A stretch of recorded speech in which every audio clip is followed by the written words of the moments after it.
She won't understand. She's never had money." Those words weren't whispered.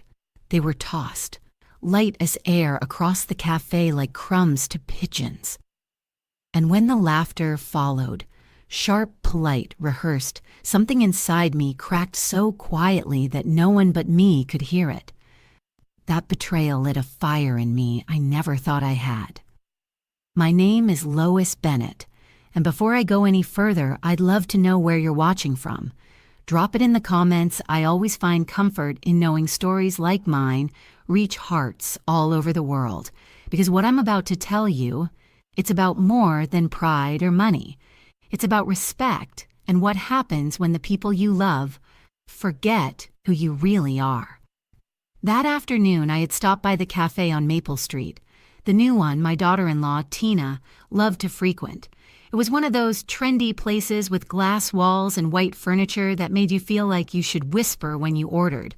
I went there to bring her a small bouquet of lilies, her favorite, as a gesture of goodwill.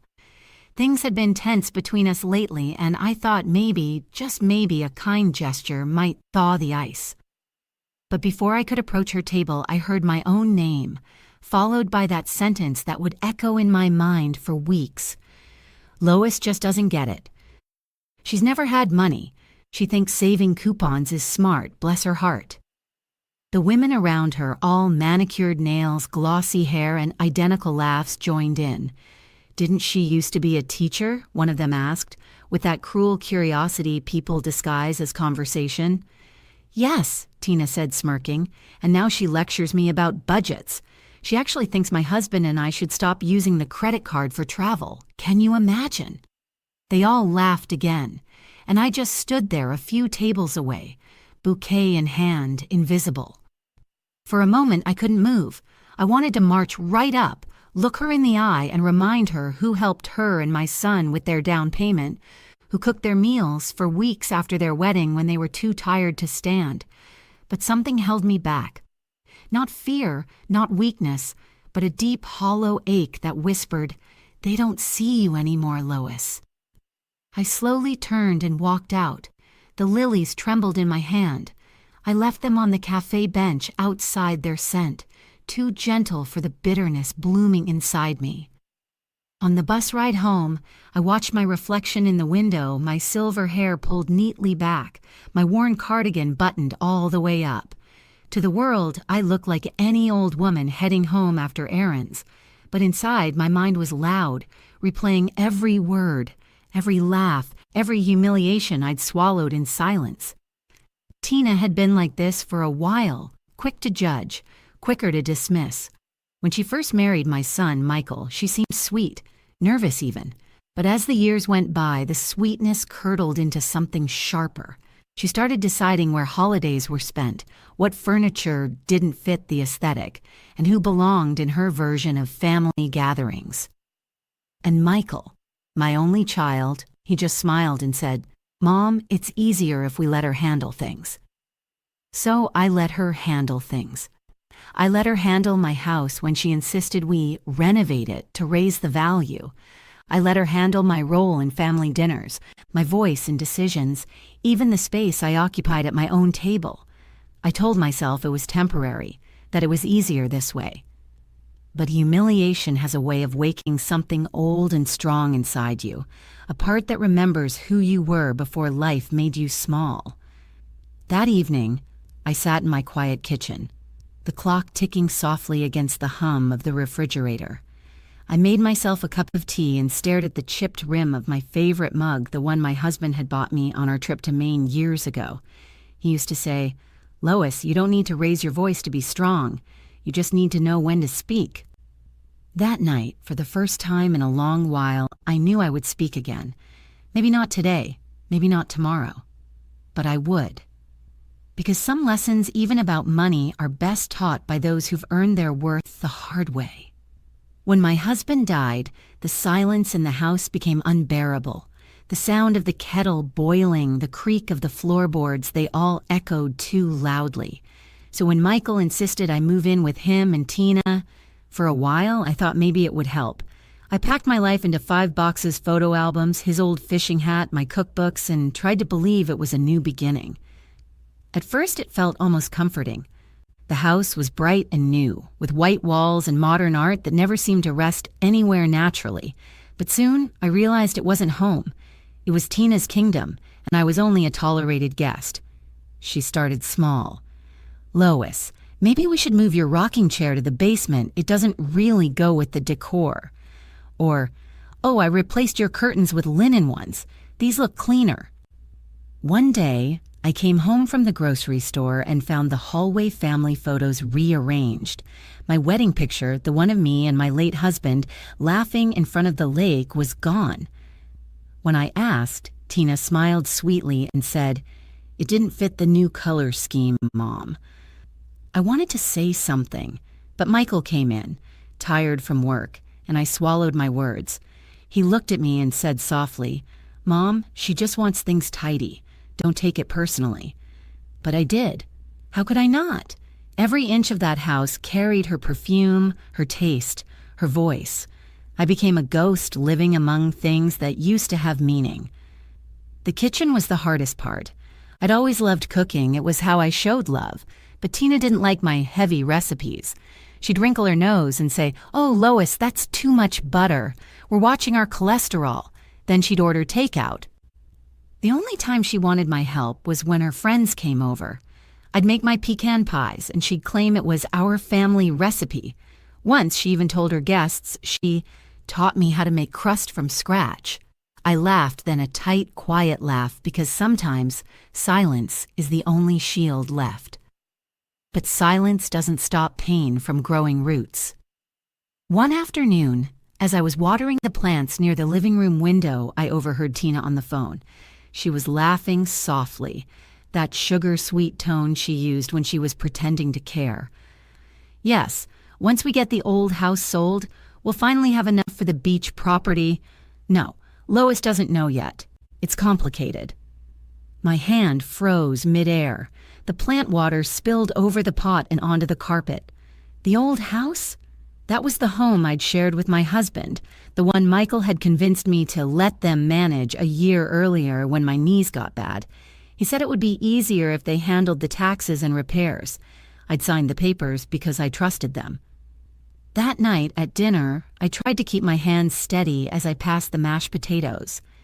"Tina," I said lightly, "I overheard you talking about the old house.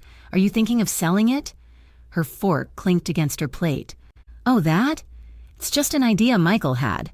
We're exploring options." I looked at my son, but he didn't meet my eyes. "It's all in your best interest, Mom," he said. "My best interest," I repeated, forcing a smile. "I suppose I'll have to see what that looks like on paper." They both went quiet. Tina's jaw tightened. I realized then that I wasn't part of this family anymore. I was an inconvenience, a signature, a key to something they wanted. That night, I sat in the guest room, my temporary stay that had stretched into years. I ran my hand along the arm of my husband's rocking chair and whispered, "They're selling our life, George, piece by piece." And in that quiet, a thought began to take shape, not bitter, not vengeful, just awake. If they were planning something behind my back, I would find out. Because the one thing they seemed to forget about me was that I may be old, but I wasn't foolish. I found some papers about the Elm Street property. He froze. His thumb stopped mid-swipe on the phone screen. "Mom," he sighed, "you shouldn't go through things that don't concern you." "Don't concern me?" I repeated.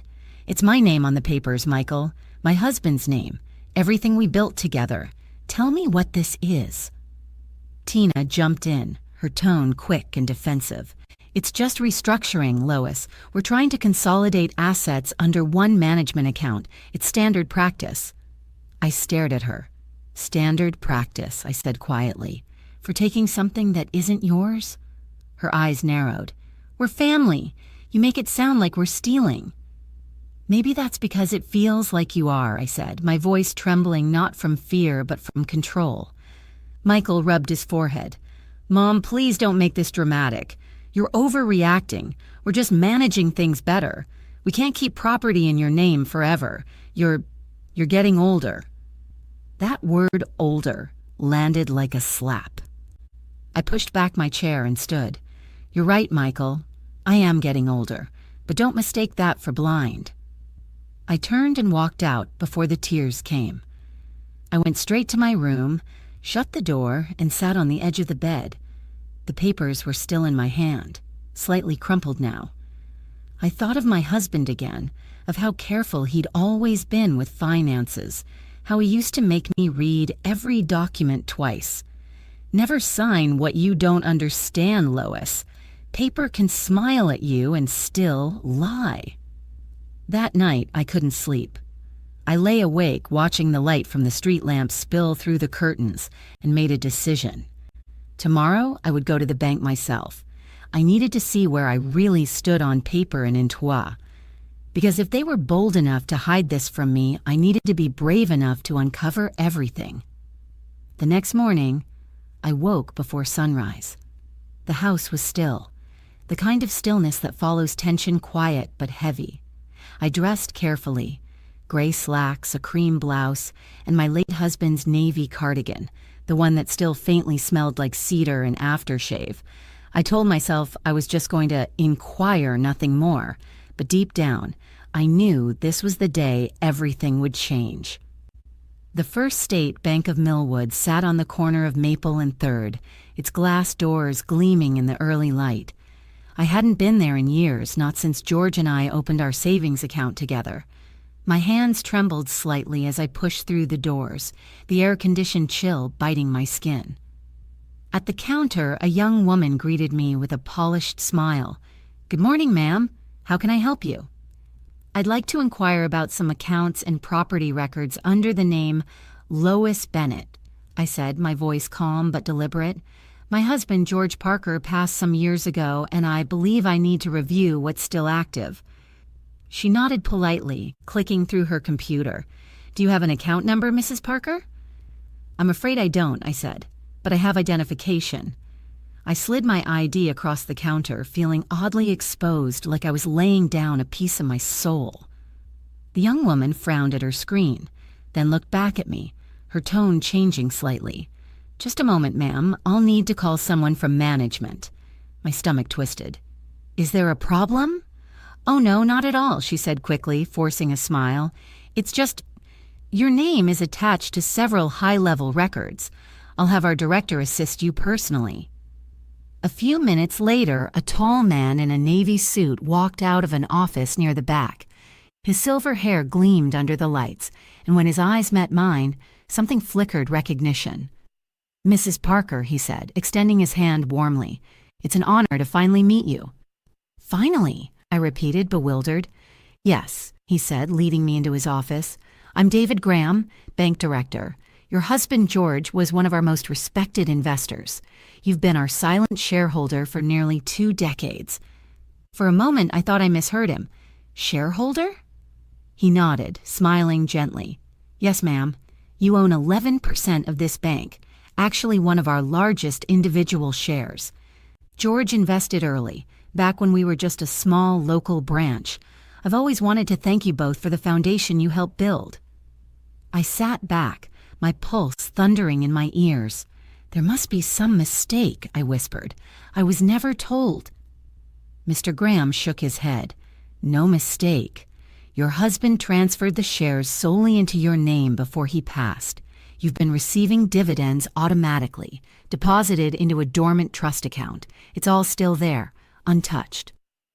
My breath caught. I'd spent years believing I was barely scraping by clipping coupons, counting pennies all while my name had been quietly written across something powerful. He handed me a folder. Inside were neatly organized statements showing years of earnings, interest, and ownership confirmations. My husband's handwriting was there too, on the final notarized line. To my wife, Lois Bennett, the most reliable investment of my life. Sigh, Inai. Tears stung my eyes. I pressed my hand over my mouth, swallowing the lump in my throat. Ah, Mr. Graham's voice softened. You're a remarkable woman, Mrs. Parker. George must have trusted you deeply. If If you ever need assistance managing or expanding these assets, my door is always open." I nodded, still speechless. When I finally stepped back out into the sunlight, the air felt different, alive, electric. People hurried past me, unaware that the quiet old woman on the sidewalk had just rediscovered her worth, her power, and her husband's faith in her. I stood there for a moment, letting the morning breeze lift my hair. "They thought I'd lost everything," I murmured to myself. "But I had more than they ever imagined because he never stopped believing in me." As I walked toward the bus stop, a calm certainty settled in my chest. This wasn't over. Not yet. They had humiliated me. They had underestimated me. But now I knew exactly who I was and what I had. And the next time they tried to make me feel small, I'd remind them gently, publicly, and unmistakably just who they were talking to. The Saturday after my visit to the bank, the air in the house felt different. Not because anything had changed physically. Tina still hummed through the kitchen, her bracelets clinking like wind chimes, and Michael still buried himself in emails, but because I had changed. There was a steadiness in me now, a quiet current of confidence that hummed beneath my skin, the kind of confidence that doesn't need to shout. Tina was hosting one of her ladies' teas that afternoon. These were her pride delicate cups, overpriced pastries, soft jazz, and a dozen women in pastel dresses gossiping about who'd bought what. She always asked me to keep to my room during them because, as she once said with a smile, "I don't want my guests feeling uncomfortable around older folks." But this time, I had no intention of hiding. By mid-afternoon, the house was filled with perfume and laughter, the kind of laughter that isn't joy, just noise, meant to fill the air with importance. I could hear the women complimenting each other's jewelry, comparing handbags, and discussing investments like children swapping marbles. I stood at my doorway for a long moment and straightened my blouse, clasped my pearl necklace, the one George gave me on our 25th anniversary, and walked toward the living room. The conversation faltered slightly when I appeared. Tina's smile froze, her voice tightening as she said, "Oh, Lois, I didn't know you were joining us." I smiled politely. "Well, dear, I live here too." There were polite chuckles, the kind that only makes silence louder. I could feel the guests' eyes flit over me, my modest clothes, my silver hair, my calm posture. One of them, a tall woman with diamond earrings that caught the light like little daggers, smiled thinly and said, "It's wonderful that you still like to mingle, Mrs. Parker. My mother just stays in her room all day." I met her gaze, my tone soft. Maybe she's just waiting for someone to invite her to sit. That earned a few nervous laughs. Tina's lips tightened. "Mother-in-law humor," she said quickly, waving it off. They resumed their chatter: real estate, stocks, handbags. I sipped my tea quietly, letting their words roll past me like waves. Then it happened again, that same tone, that same sting of dismissal. Tina was describing a new luxury development they were looking to invest in, and one of her friends asked if I understood any of it. Tina smirked, crossing her legs. "Oh, Lois won't get it. She's never had money to play with. She grew up saving coins in jars." Laughter again, too loud, too rehearsed. I didn't flinch this time. I set my teacup down gently on the saucer, letting the sound of porcelain against glass slice through their noise. And then, as if fate itself wanted its cue, the doorbell rang. Tina frowned. Who could that be? I rose before she could answer. "I'll get it." At the door stood Mr. Graham, the bank director, and his assistant, a young woman holding a portfolio. "Mrs. Parker," he greeted with his usual warmth. "Apologies for the intrusion. You'd asked us to deliver the annual shareholder summaries personally. I hope this isn't a bad time." I smiled. "Not at all. Please, come in." Tina's eyes widened. "Shareholder summaries?" Mr. Graham glanced toward her politely. "Ah, yes. Mrs. Parker is one of our major shareholders at First State Bank. We're updating her on our upcoming board meeting. She's been with us a very long time." The room went silent. The sound of the jazz stopped. Even the clock seemed to hesitate.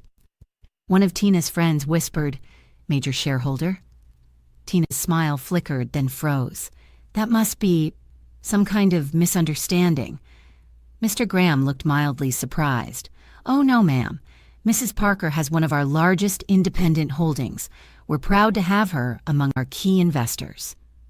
The words landed like thunder in the quiet room. Every eye turned toward me, the woman they'd just laughed at, dismissed, patronized. I simply folded my hands and smiled faintly. "You were saying, dear?" Tina's face flushed crimson. She stammered something about tea getting cold, but her voice broke halfway through. And in that moment, surrounded by her polished friends and delicate china, I didn't feel angry or vindictive. I felt peaceful. Because true power doesn't roar. It arrives softly and lets everyone else feel the echo.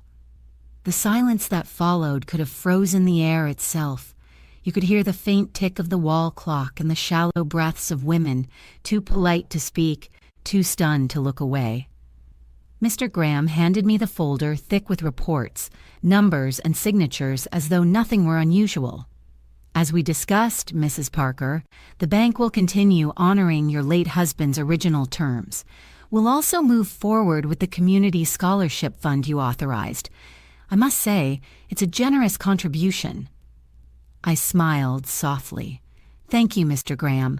My husband always believed education was the only real inheritance worth giving." Tina's jaw dropped. "Scholarship fund?" she blurted. "Yes," Mr. Graham said kindly. "Mrs. Parker requested that a portion of her dividends be used to sponsor local students. She's helped dozens of young people in this town. I thought everyone knew." A soft gasp rippled through the room. I could almost feel Tina's composure slipping the mask she wore so carefully, cracking under the weight of reality. "Would you like us to schedule your meeting for next quarter's board review, ma'am?" Mr. Graham asked. "Yes," I said gently. "I think it's time I start attending in person again." He nodded, excused himself, and left with a courteous bow. The door closed behind him with a quiet click, sealing in a room full of red faces and wide eyes. I turned back toward the group. Every one of Tina's friends was staring at me as though they were seeing me for the first time. Maybe they were. I picked up my tea again, perfectly calm. "I do apologize for the interruption," I said. "Now what were we discussing?" "Oh, yes, money." A few of the women shifted uncomfortably, mumbling excuses about needing to check on something in their cars. One stood up and muttered, "It was lovely seeing you, Mrs. Parker." Within minutes, the room that had once buzzed with false laughter emptied, leaving only Tina and me. She stood there, rigid, her painted smile gone. You let me look like a fool," she hissed. I raised an eyebrow. "Did I? I don't recall saying anything cruel, dear. I simply answered the door." Her voice rose. "You should have told me. You made me—" "I made you nothing," I interrupted, softly but firmly. "You did that all on your own." She turned away, crossing her arms like a child cornered. "So what? You have money? That doesn't make you better." I looked at her for a long moment, my voice low and steady. "No, but it does mean you were wrong." Her head snapped toward me. "Wrong about who I am. Wrong about what matters. You thought money made you powerful, Tina, but all it did was make you small." She opened her mouth, then closed it again. For once, she had nothing to say. That night, after she'd stormed off to her room, Michael found me sitting on the porch. The sun had set and the cicadas hummed softly in the distance. He looked worn guilt in his eyes. "Mom," he said quietly, "I didn't know about the shares. I swear I didn't. I just wanted things peaceful." I studied his face. "My boy, now a man, but still afraid of confrontation. Peaceful," I repeated. "You mean easy." He swallowed hard. "Maybe." I sighed and reached for his hand. "Michael, peace built on silence isn't peace. It's surrender." He nodded slowly, tears glinting in his eyes. "I'm sorry, Mom. I should have protected you." I squeezed his hand. No, you just forgot who raised you, but I think now you remember. He nodded again, eyes downcast. Inside, I heard Tina's voice upstairs, sharp, angry, maybe even crying. I didn't feel satisfaction. I felt release. Because sometimes justice doesn't come with shouting or punishment. Sometimes it arrives in the quiet realization that Tloe, once revealed, can't be buried again. I looked up at the stars, the same ones George and I used to count on the porch swing. You were right, my love, I whispered. I didn't need to raise my voice. I just needed to wait for the right moment to speak. And for the first time in years, I felt whole again. A week passed after the tea incident, but the echoes of that afternoon lingered like perfume that refused to fade. Tina walked around the house in silence now, tight-lipped, careful, polite. She no longer corrected me when I spoke or rolled her eyes at my old-fashioned ways. It wasn't respect yet, not really. It was shock wearing the mask of manners. Michael, on the other hand, had changed in quieter ways. He started coming home early. He made coffee for me in the mornings, the way his father used to. He sat on the porch with me at sunset and talked, not about money or work, but about memories. About Dad, about how he wished he had paid more attention. There was guilt in his eyes, but also a kind of awakening. One evening, as the crickets sang and the air smelled faintly of rain, he said softly, "Mom, I don't know how to fix what happened." I looked at him for a long moment, then smiled. You don't fix people, Michael. You grow beside them or you let them go. He nodded and we sat there in comfortable silence, the kind of silence I'd missed for years. A few days later, I packed my things. My knee had healed and I told them I was moving back into my own home. Tina offered a strained smile. Of course, Lois, whatever makes you comfortable. Her tone was polite, rehearsed, but beneath it I could sense relief, like she couldn't wait to be free of the woman who'd silently upended her illusion of control. Michael helped me carry my boxes to the car. When we reached my little brick house on Elm Street, the one they had tried to sell, I felt tears sting my eyes. The ivy still climbed the walls, the wind chime still whispered by the porch, and my late husband's rocking chair waited in its rightful place. "Welcome home," Michael said, his voice breaking. Home, such a small word for something that feels like belonging. We unpacked quietly. I made us grilled cheese sandwiches and we ate at the kitchen table that still had a faint burn mark from when George once tried to fix a toaster himself. For the first time in years, I laughed freely. The sound surprised both of us. A month later, I returned to the bank for the board meeting. I sat at the long mahogany table surrounded by suits and spreadsheets and listened as they discussed future investments. When the meeting ended, one of the young executives leaned toward me and said, "Mrs. Parker, I have to say, you're sharper than most people half your age." I smiled. That's because I've had more time to learn when to listen and when to speak. On my way out, Mr. Graham stopped me. "I must say, Mrs. Parker, it's rare to see someone handle humiliation with such grace." I thought about Tina's words in the cafe, the laughter, the pity, and how I'd felt so small that day. Then I looked up at him and said quietly, "Grace isn't silence. It's remembering your worth when others forget it." He nodded, eyes warm with respect. These days, I live quietly again. I tend to my garden, volunteer at the local library, and visit the scholarship students once a month. Sometimes Michael and Tina visit too, together a little humbler now. She brings flowers. He brings patience.